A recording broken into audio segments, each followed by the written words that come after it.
Hare Krishna, Dandavat Pranam. This is a very auspicious day today. It's the appearance day of Lord Jagannath, and on this day we continue our broadcast. And today we are still traveling with Pujapad Bhakti Vishnu Goswami Maharaj. Now we are in Florida, Alachua, and he asked me to speak today on the Srimad Bhagavad Gita. So, first of all, I give my Sastadanda Pranam to the lotus feet of my Gurudev, Vishnupad Bhakti Vaibhav Puri Goswami Maharaj, and I pray for his causeless mercy. And I give my Sastadanda Pranam to all Arupana Guru Vargas and praying for the causeless mercy. I give my Sastadanda Pranam to the lotus feet of Jagannath Dev, who appeared today. Jagannath Puri today is the Snan Yatra. And he is non-different also from the speaker of this Bhagavad Gita. So by his mercy, we can enter a little into this secret of Bhagavad Gita. And my respect, my Dandavat Pranam to all who are watching and listening. So this is a very deep topic, this Bhagavad Gita. Many persons also appear at the beginning of this Gita. And this is also spoken in a very special environment, in a special situation. This is an emergency dialogue between not ordinary persons, but the Supreme Lord and his dear devotee Arjuna. So this is a very special setting, and what came out, this is also very special kind of knowledge, but many things and many histories were necessary before to bring out this divine knowledge. So we are going through the whole Bhagavad Gita, slowly, from beginning to end. Last kata of Pujapad Bhakti Vishnu Maharaj spoke about the first verse. Now we continue with the second verse of the first chapter.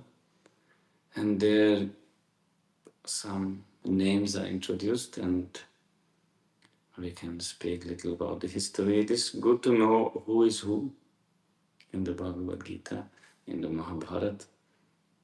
This Bhagavad Gita is part of Mahabharata, just 18 chapters out of more than 1,000 chapters of Mahabharata. This is Bhagavad Gita.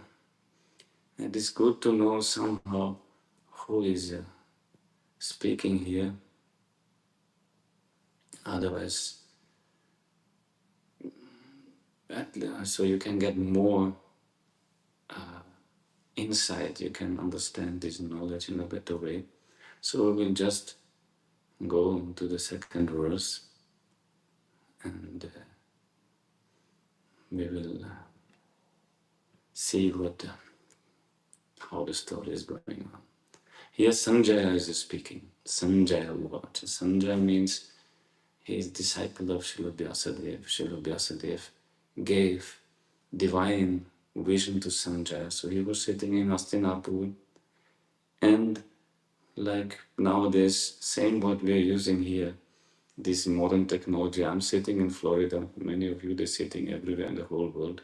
So by this modern technology, we see many things which are far away. That time Sanjaya, he could do the same, just by the mercy of Vyasadeva,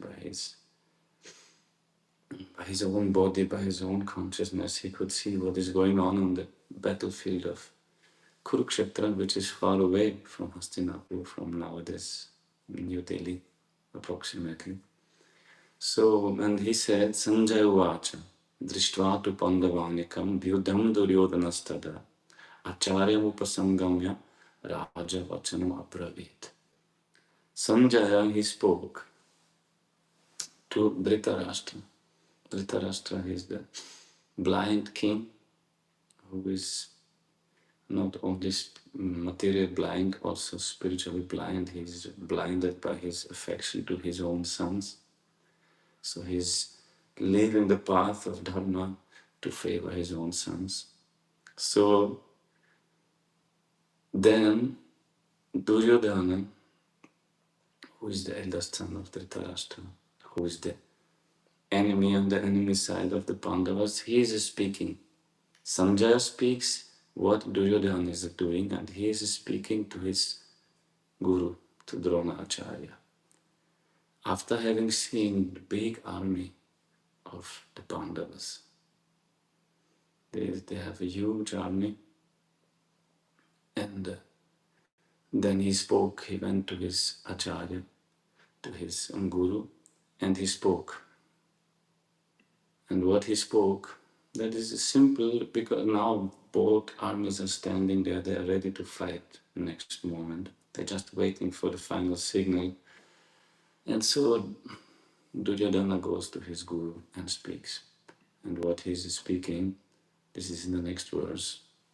Pashaitam Panduputranam Acharya Mahatim Chamo Yudham Drupad Putrena Tavashishena Dhimata.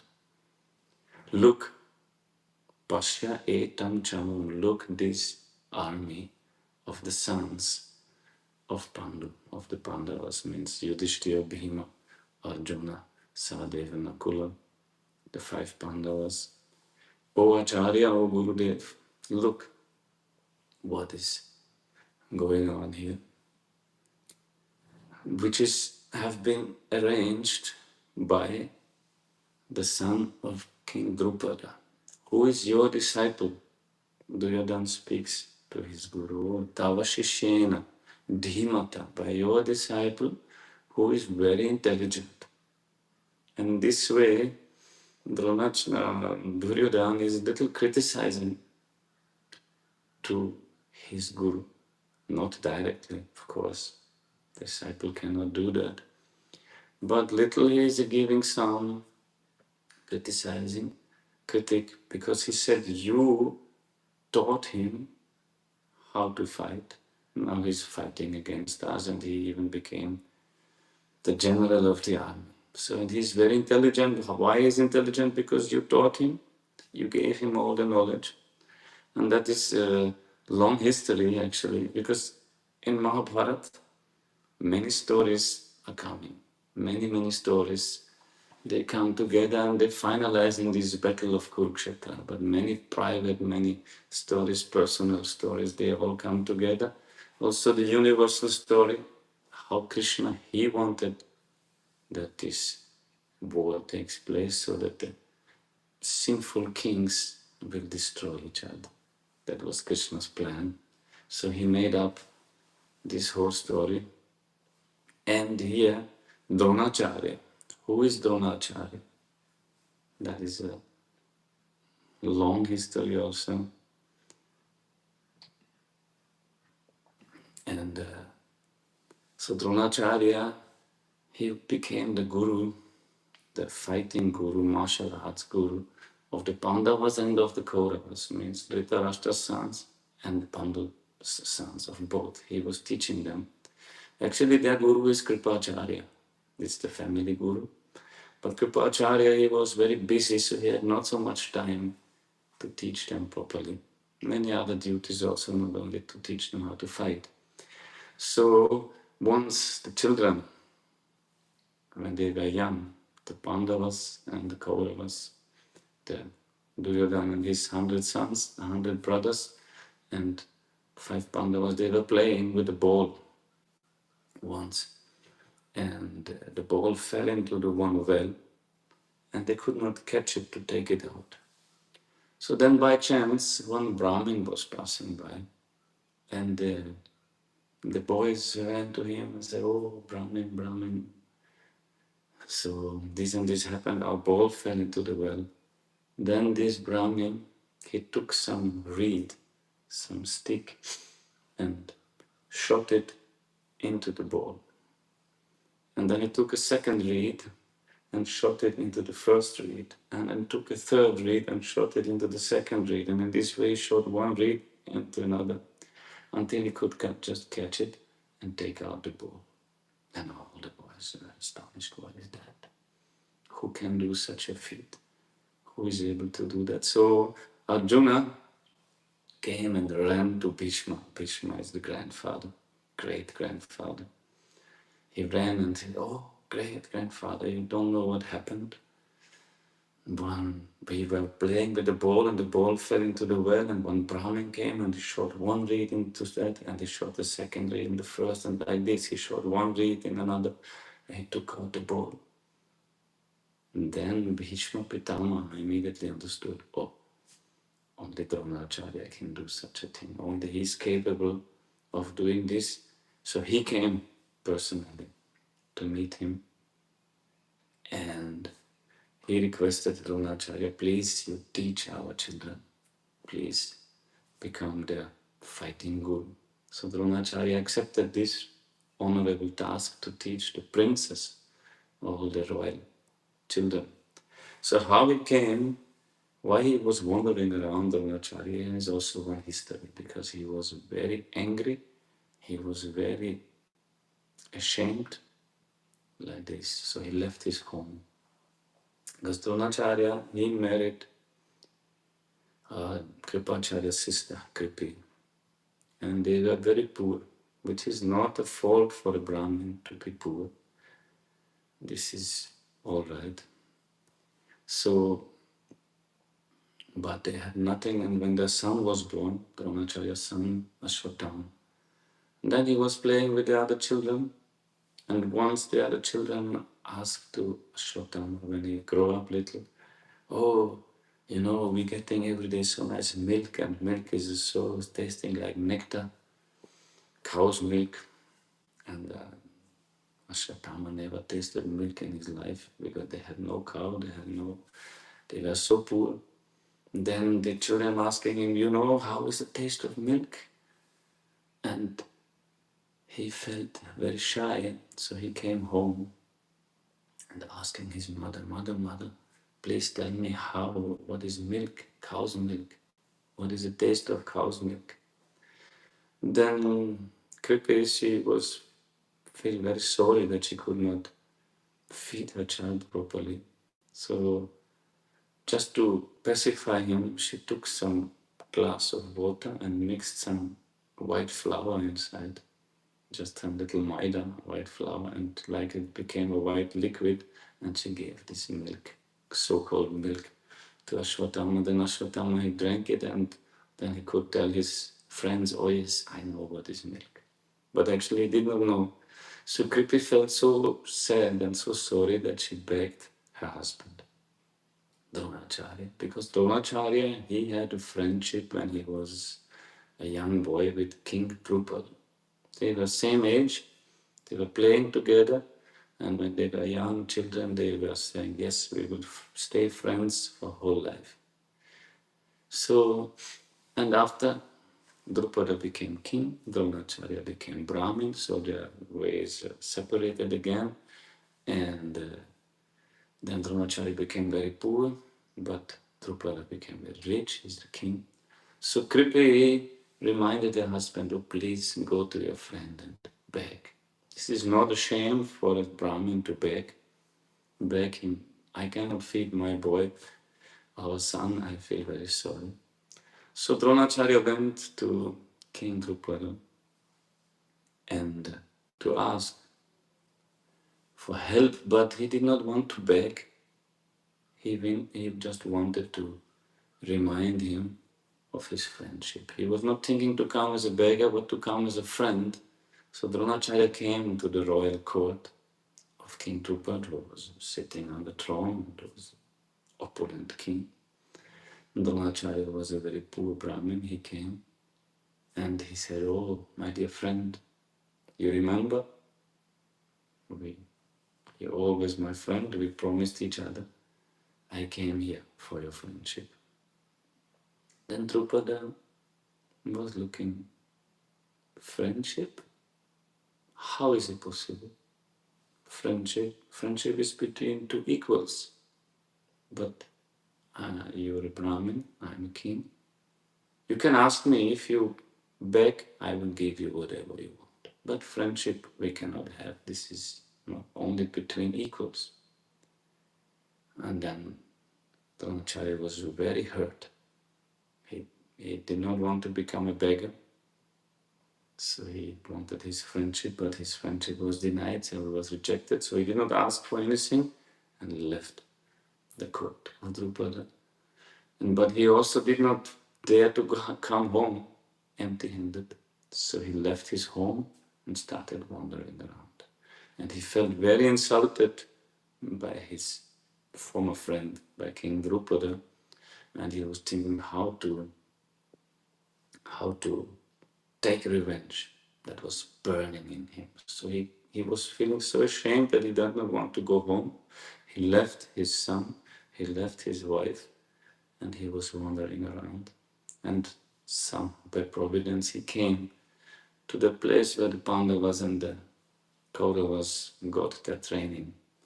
So he became their teacher, but inside still this fire for revenge was burning. So then he taught all the children. They grew up and they became perfect fighters. Arjuna, of course, he was his favorite. Later on, Arjuna became more dear than his own son, Ashwatthama, to Dronacharya.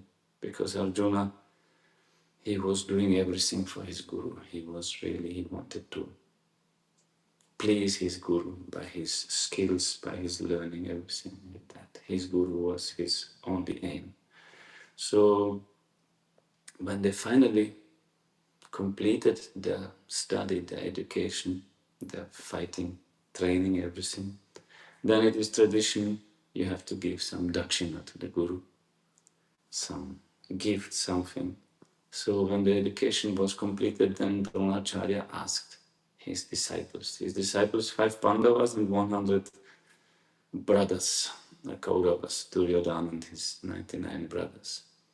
So he asked them, I don't want any money from you. I want only one thing as a dakshina. You bring me King Drupada and throw him to my feet. This is the dakshina I want. Immediately Duryodhana, with his pride, oh Gurudev, we will do it. We will bring him. No problem, we will go. Before Pandavas could even reply, Duryodhana said, we will do it. I will do it. We are so strong, we will do it. So he took his brothers and the army and they went to Drupada's kingdom and challenged him for war. And Drupada is a great fighter. And they met on the battlefield and he defeated all of them. 100 sons and the army defeated and sent them home. Then Duryodhana came with hanging his head, came to his Gurudev and admitted his defeat. Then Yudhishthira Maharaj, Bhima, Arjuna, Sahadev, Nakula, they came to their Guru and Yudhishthira asked, oh Gurudev, Arjuna, they said, Gurudev, if you bless us, we can go. Then we surely will be victorious. So that's the difference. Pandavas, they understood only by Guru's kripa we can be successful in life. So that is Duryodhana is pride. He has the embodiment of pride, he's thinking he's a faith in his own strength. But Arjuna, he understood only Gurudev, if you bless, we can go. So they took the blessings of their Gurudev and only the 5 went without army. They went to challenge King Drupada again. And they were successful and they defeated him.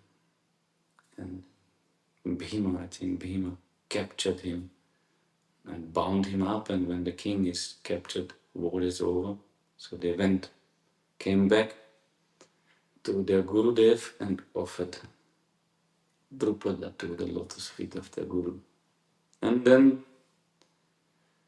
Dronacharya said, oh, my dear friend, now we are equal. I have no kingdom. You have also no kingdom. Now, can we have friendship? So he was giving back to him. And then he said, I can give you, now I can give you some donation. I can help you if you want. I give you the kingdom. So he gave him the kingdom and sent him back. So his fire of revenge was extinguished by that. But now Drupada became insulted, feeling insulted, and he wanted to the revenge. So Drupada went and asking one sadhu if he can do one fire sacrifice to kill Dronacharya, which of course, this is not who will do such an act. So they refused. So he went to another sadhu and he went to another sadhu and went to another sadhu until he found one Brahmin who will do a sacrifice to kill Dronacharya, because now he felt so much insulted. The Kshatriya cannot tolerate that. So he went and they made one fire sacrifice, and from that fire sacrifice, one divine girl appeared, and she became Draupadi, the daughter of King Drupad. And her name is also called Yagyaseni.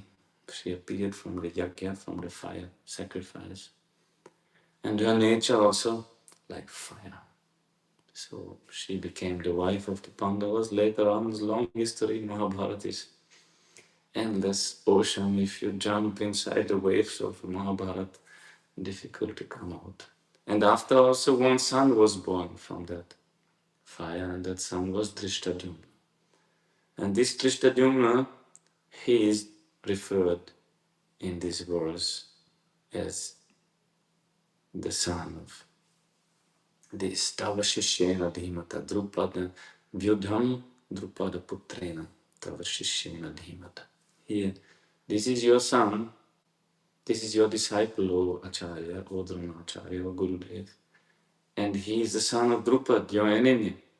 And he came to Dronacharya and asked, and surrendered to Dronacharya and asked for education. And Dronacharya, he knew that his enemy's son, and he knew he would kill him also ultimately. But he still taught him everything what he knew. This is in Mahabharata, you can see all the characters, they are here. They are not ordinary. They are wonderful. They are really, he is ready to give his life, no problem for him, but he wants to keep his dignity. He wants to keep his character, not losing that. If he loses his life, there is no problem with that, but they don't want to lose their character. All the different personalities we see in the Mahabharata, like Bhishma, Pitama, Drona, Acharya, all their great, great personalities, and they all have the history, and everything comes together here in this Mahabharata war, in this Kurukshetra war, and which makes the scene to speak this Bhagavad Gita. This Bhagavad Gita, this is emergency philosophy. We have to understand. Such a critical moment, such a difficult time. Arjuna coming, looking what is going on. This battle is arranged, the air is vibrant with fighting. Any moment they will blow the conch and then the hell will break out. So now this knowledge came out. So this is, you see all the many, the best, the deepest knowledge comes in that time when it is most necessary, when it is extremely difficult situation. So then Krishna brought out this knowledge for the whole mankind. So this situation was necessary, and to create such a situation, it is also necessary to somehow bring so many different personalities together who are all great and who will make it necessary, who will make the perfect stage to make this knowledge appear. So Mahabharata is great. great ocean, and it is somehow good to know.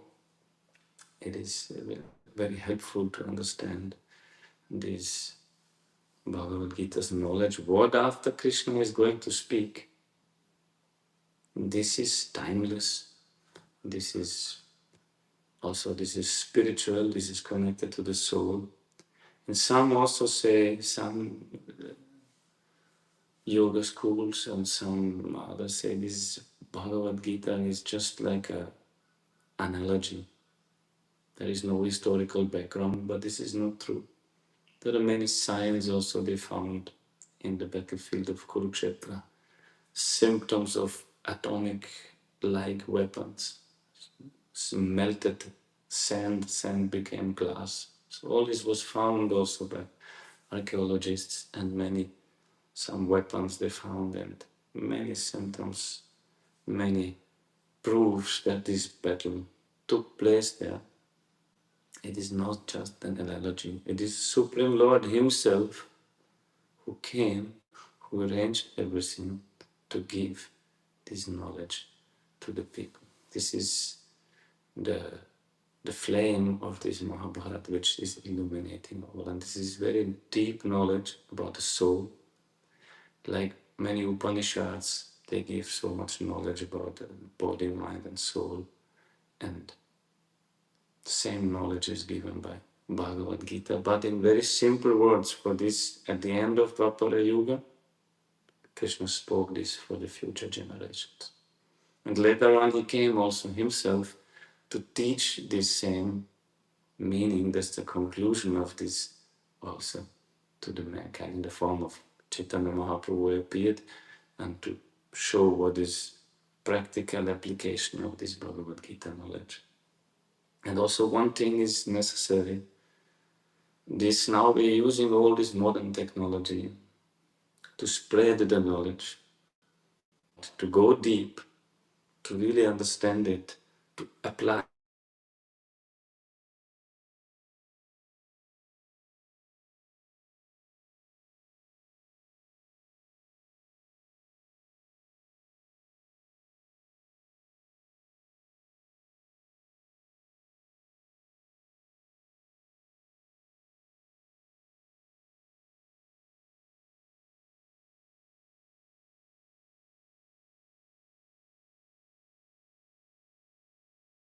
We're providing everything online, but same time, it is necessary to meet the person, to meet such a living spiritual master.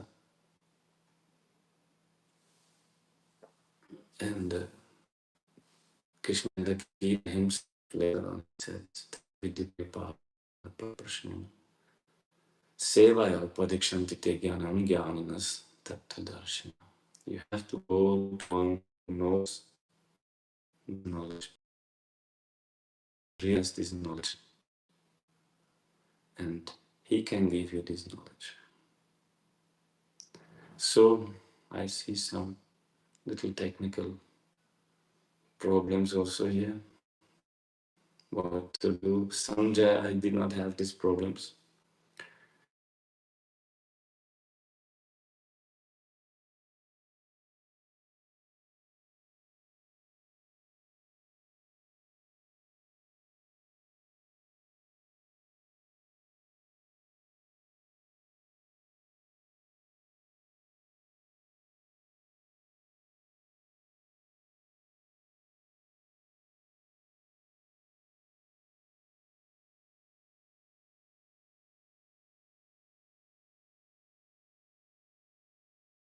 In these programs and doing these all technical things. Now this is what to do. The signal came low. We are looking in the countryside here outside.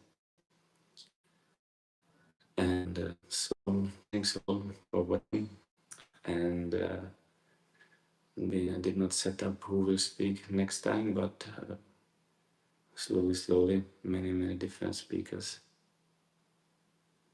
will continue. So thanks for watching, and see you next time. Shri Gurudev ki jai, Shri Prabhupada ki jai, Nand Koti Vaishnava ki jai, Shri Jagannath Snan Purnima ki jai, Go Premanande, Hari Hari Bol.